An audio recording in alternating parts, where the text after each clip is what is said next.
Well, hi everybody, this is the Stickman Fabrication podcast. Now, this is the free version. This is just an introduction as to what to expect if you become a Live Sessions member. So if you want to become a Live Sessions member, go onto the YouTube channel, select membership, and join the Live Sessions tier for $10 a month. $10 a month gets you live welding sessions with me, along with all this YouTube community stuff where I can post pictures daily and all sorts of information that you need, and this podcast. Now, this is the free ones. This is just giving you the information and kind of an idea as to what to expect. So after this, if you want to listen to the rest of these podcasts, it'll be part of the Live Sessions package. It's kind of done on my way to work, so bear with me here. But the idea of these memberships program is to help people who want to weld at home, because I've gotten a lot of messages, a lot of comments, a lot of people saying that, oh, they want to learn to weld, but they don't know where to start, they don't have the know-how, they don't have the time to go to classes, stuff like that. And this is kind of what this is going to supplement. This is going to supplement being able to, basically going to teach you how to teach yourself.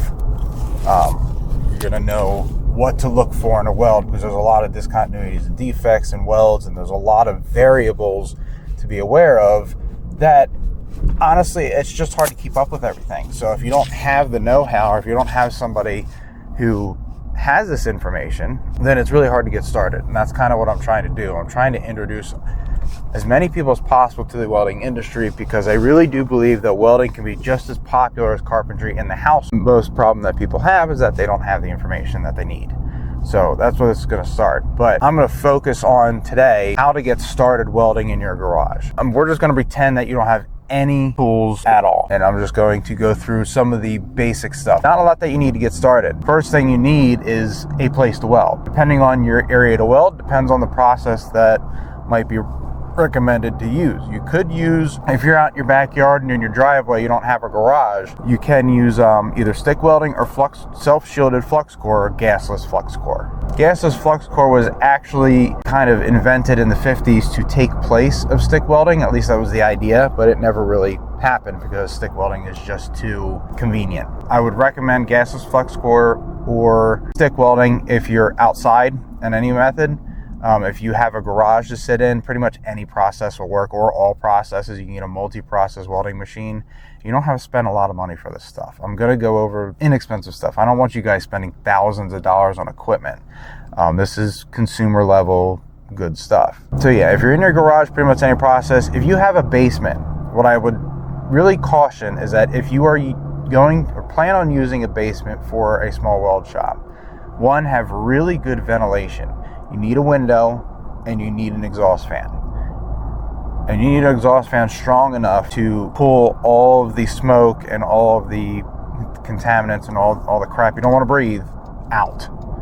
So if you're going to set up in your basement, you're going to want to be right by that window. You don't want those fumes going up through your house. And then of course, if you have a shed, the only thing I caution with a shed is make sure that if you have a wood floor, make sure it's covered in some sort of fire retardant something or other, whether it's a floor mat or an epoxy coating or something.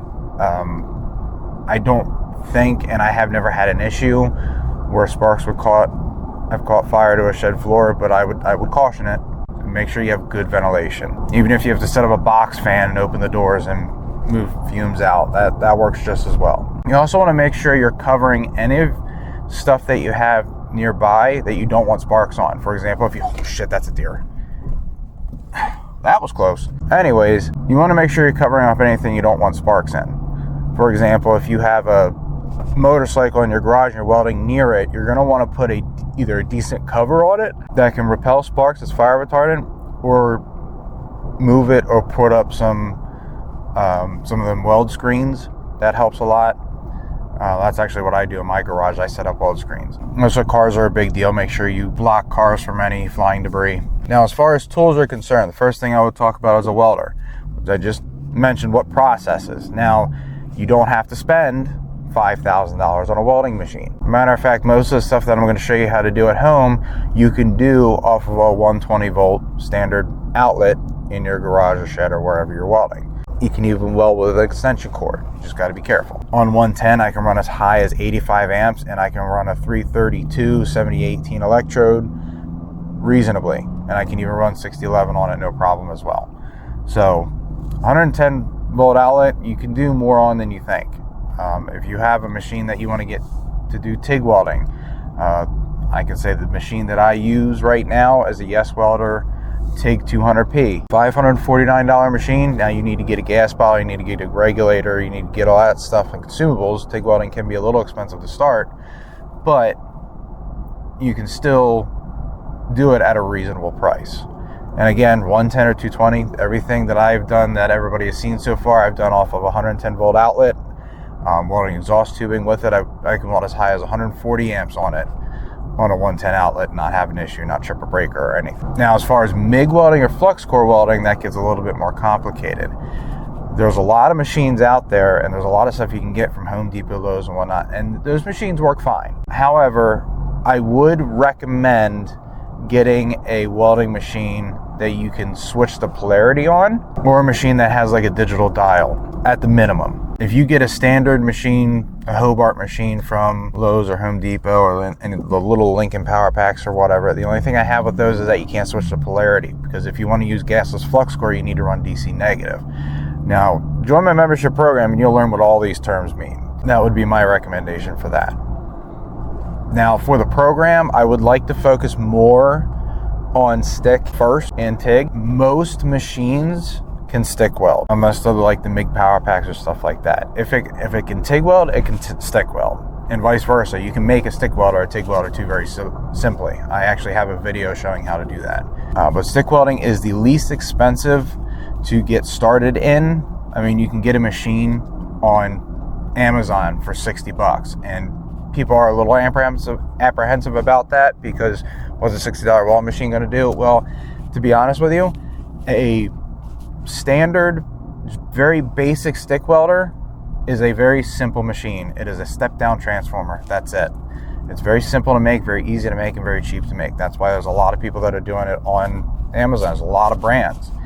I'm not going to say they're reliable brands that'll last a long time, but it'll definitely get you started. My first welding machine was a Chicago electric stick welder, and it still works to this day. It's not the most efficient machine in the world. It can't run 6010, but it did everything I needed it to do to get started into it. So, that is a place to start. Another thing you're going to need is a welding hood.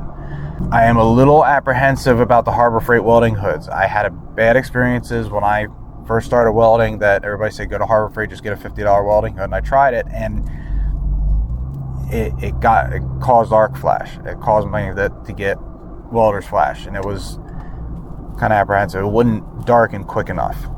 So now, I'm not telling you to go spend $300 on a machine. The Yes Welder hoods work really well.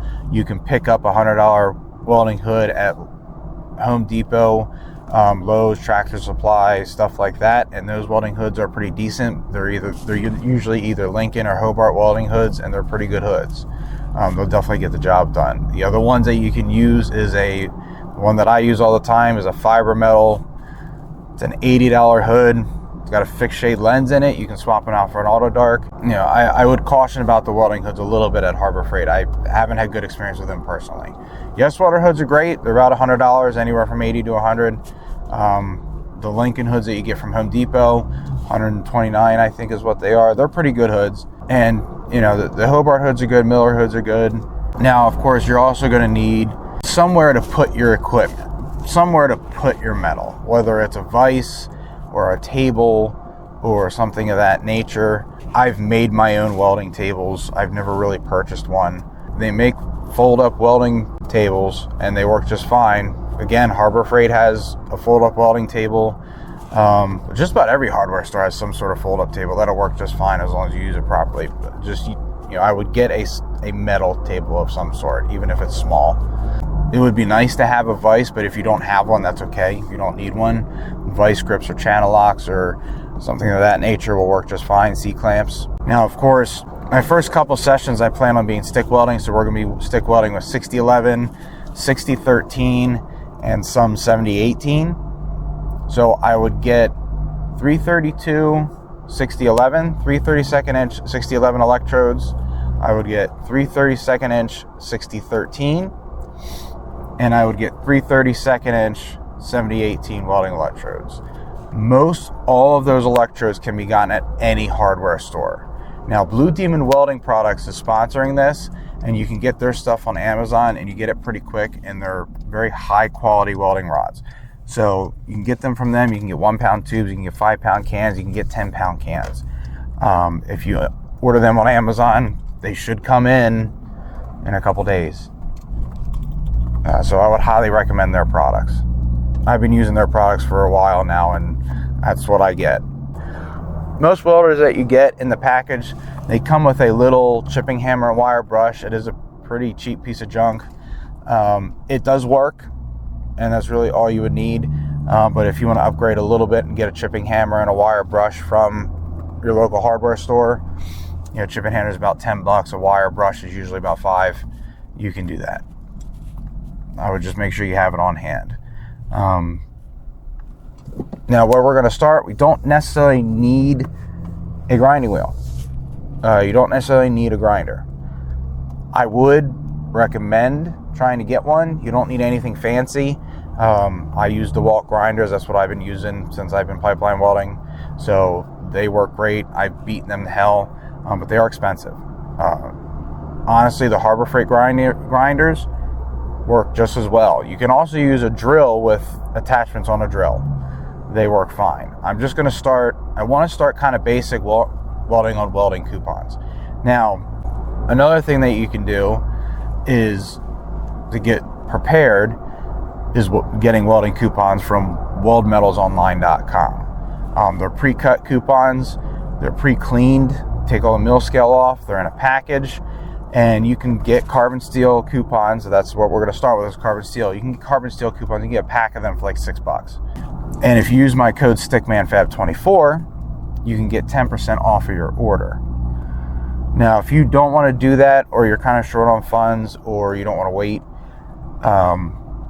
you can go to your local hardware store, pick up a piece of flat bar stock, and cut some pieces up if you have the means to cut it. But if you go to weldmetalsonline.com, you can get 4 or 8 inch long coupons. I would get the 0.125 inch thick coupons. That's what I'm going to use. I'm going to order some too, and then I'm going to start with them just to get their bearings straight. Now, we're not going to keep welding coupons until the end of time. I'm going to actually implement the teachings into actual projects and things that we do. Whether you want to follow along with me, or if you just want to take notes, that's fine. But I am going to work on welding techniques a lot.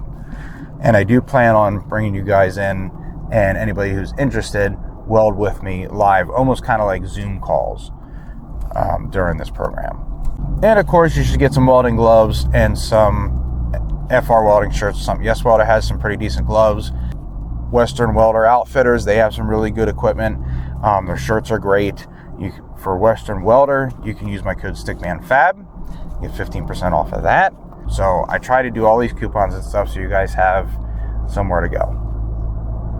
But that's it. That should be enough to get you guys started. Again, for $10 a month, go to the YouTube memberships, select live sessions, and you'll be able to weld live, and I'll be able to teach you from scratch how to stick weld. And you can stick weld just about anything. But that's about it for this one. So thanks for listening. Stay tuned for more. Become a member, and I'll talk to you guys soon.